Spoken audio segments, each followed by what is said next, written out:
Welcome to the Data Science Ethics Podcast. My name is Lexi and I'm your host. This podcast is free and independent thanks to member contributions. You can help by signing up to support us at datascienceethics.com. For just $5 per month, you'll get access to the members-only podcast, Data Science Ethics in Pop Culture. At the $10 per month level, you will also be able to attend live chats and debates with Marie and I. Plus, you'll be helping us to deliver more and better content. Now, on with the show.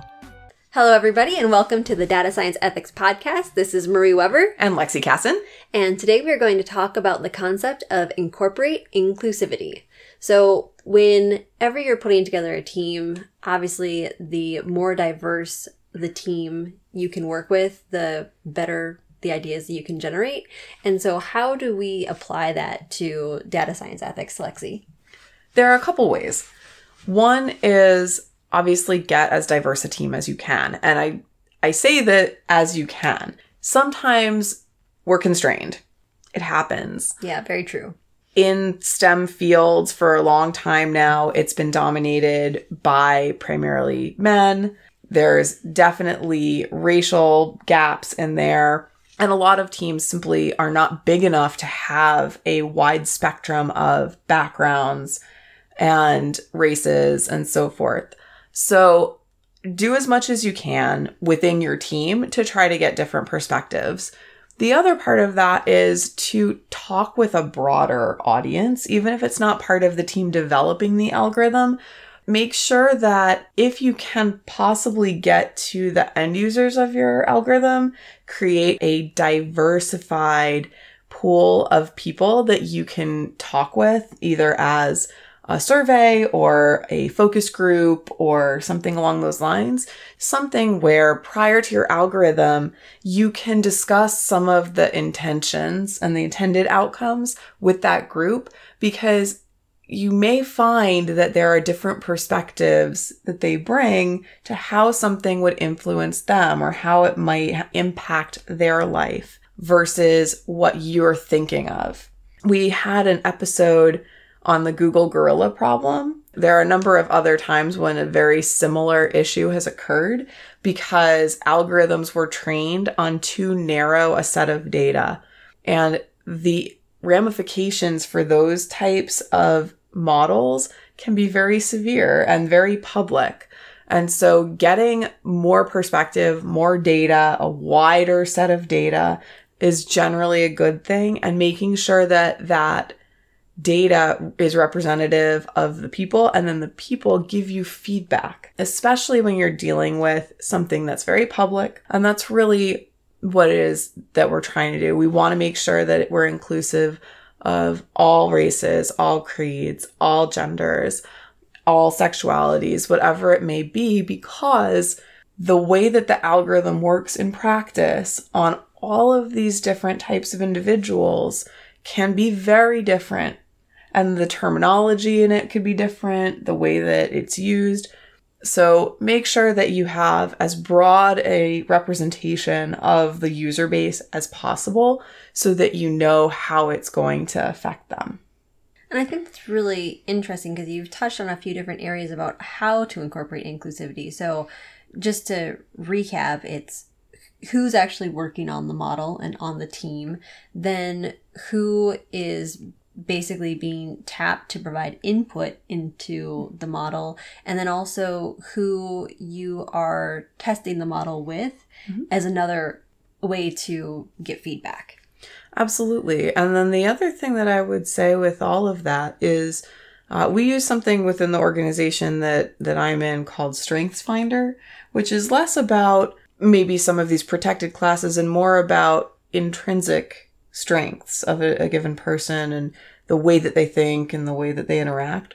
We talk about creating diversified teams amongst strengths as well, so that you have a broader perspective of the ways that people think about things, not always just how they interact with something.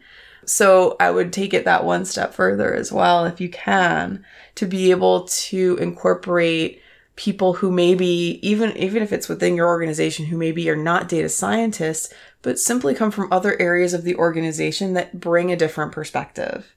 It helps to see those different perspectives and how they would interpret your model and how they would use your model, because some of those may act adversarial in a way, again, not intentionally adversarial. They may represent a usage of that algorithm in an unanticipated way that acts more like an adversary to you. And another way to think about that is by having more people test your algorithm, you can actually see how people would use it in the wild. And so you can envision how people will use, let's say, for example, a website. And this goes back to kind of my background in marketing, where you'll design a website and then you do user testing to see how people actually use it. And even though you might have used best practices for the navigation and how you set up the content, if you find that people are getting stuck in certain areas, that gives you feedback and saying, okay, maybe I need to be more clear here. Maybe instead of having this being a paragraph, I can replace it with some icons and fewer text, and people get the message faster and clearer.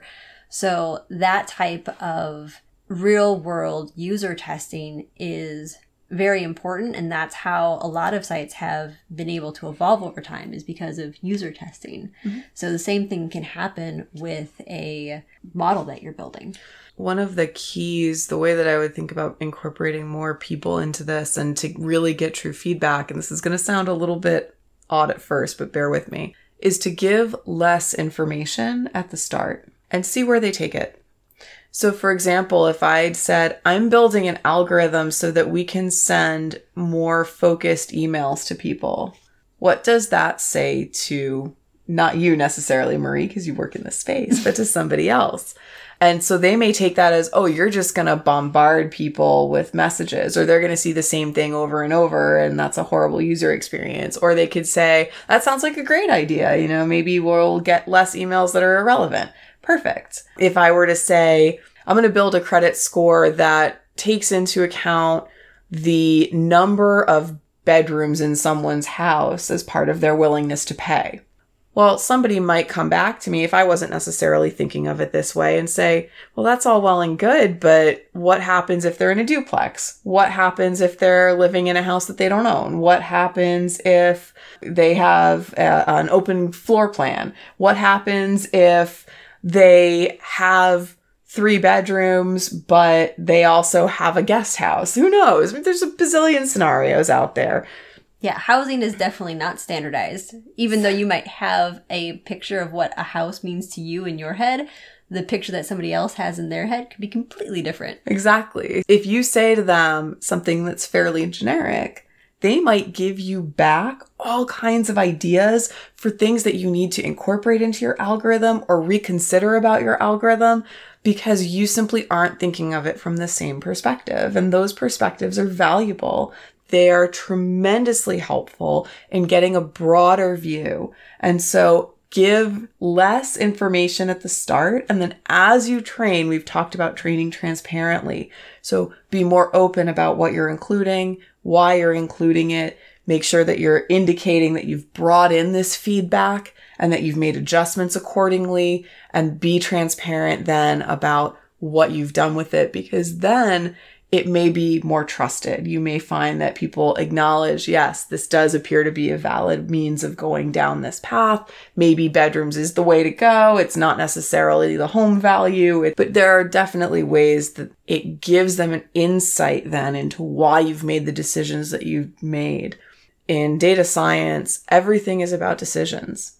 We make decisions at every step with the data science process. And in each step, you need to be able to explain and defend what you've done. And being able to defend it when you haven't really considered all of the aspects of it is very difficult.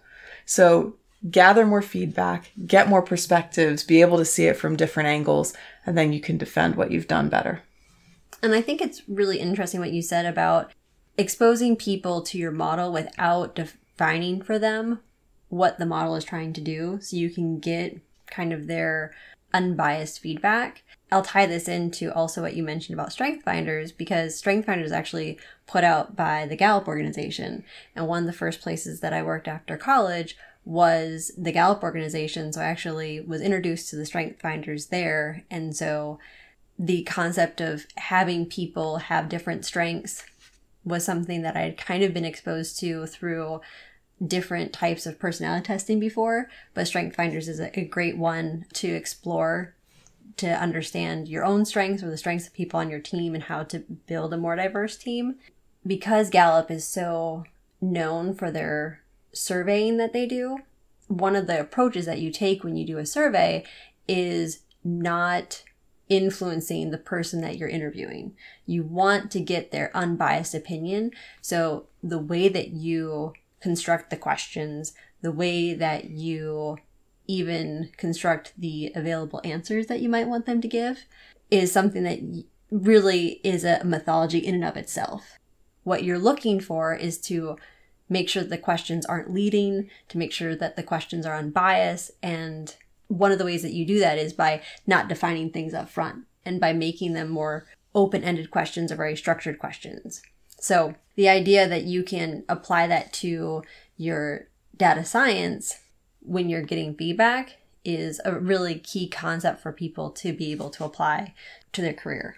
Absolutely. We talked about this a little bit in the Collect Carefully episode, where we were discussing the need to be cautious if especially you're doing surveys or focus groups or any sort of first-party research, in that research and survey design and all of those are a science unto themselves, and you have to understand how something was asked in order to understand how it was answered. In this case, we're hoping to get more open form answers. Observations or absolutely observations or whatever it is that you're gathering back, that you want to be able to get all of that information from them. And so leave it broad, leave it open for them to interpret and then refine after that. So hopefully we've given you a lot to think about in terms of incorporating inclusivity into your data science process. And this was Marie Weber and Lexi Casson. Thanks so much. We hope you've enjoyed listening to this episode of the Data Science Ethics Podcast. If you have, please like and subscribe via your favorite podcast app. Join in the conversation at datascienceethics.com or on Facebook and Twitter at DS Ethics. Also, please consider supporting us. For just $5 per month, you can help us deliver more and better content. See you next time when we discuss model behavior. This podcast is copyright Alexis Casson, all rights reserved. Music for this podcast is by DJ Shaw Money. Find him on SoundCloud or YouTube as DJ Shaw Money Beats.